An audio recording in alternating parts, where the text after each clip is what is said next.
কম বেশি আমরা প্রত্যেকেই স্ট্রিট ফুড বলতেই বুঝি চিকেন চাউমিন বা এগ রোল, কিন্তু আমি আজকে তোমাদের সাথে শেয়ার করব স্ট্রিট ফুডের দামে একটা দুর্দান্ত রেস্টুরেন্টের চিকেন চাউমিন, জাস্ট মুখে লেগে থাকার মতো। লোকালয় থেকে একটু দূরে দারুণ একটা জায়গা। আর তোমরা যদি আমার মতো সবুজ ভালোবাসো তাহলে তো আর কোনো কথাই নেই। প্রকৃতির মধ্যে বসেও তোমরা নিজেদের খাবারটা এনজয় করতে পারো। ও তোমাদের তো বলাই হয়নি এটা কোথায়। এটা আমাদের গঙ্গারামপুর শহর থেকে একটু এগিয়ে গিয়ে কালদিঘিতে ইডেন রেস্টুরেন্ট। আমি চলে এলাম রেস্টুরেন্টের ভেতরে আর অর্ডার করে ফেললাম আমার প্রিয় চিকেন চাউমিন, তাও মাত্র 125 টাকায় একটা ভরপুর প্লেট।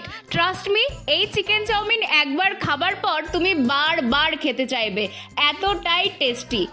আর ওভারঅল অ্যাম্বিয়েন্সটা দুর্দান্ত। আজকে মিনি ভ্লগটা এখানেই শেষ করছি। টাটা।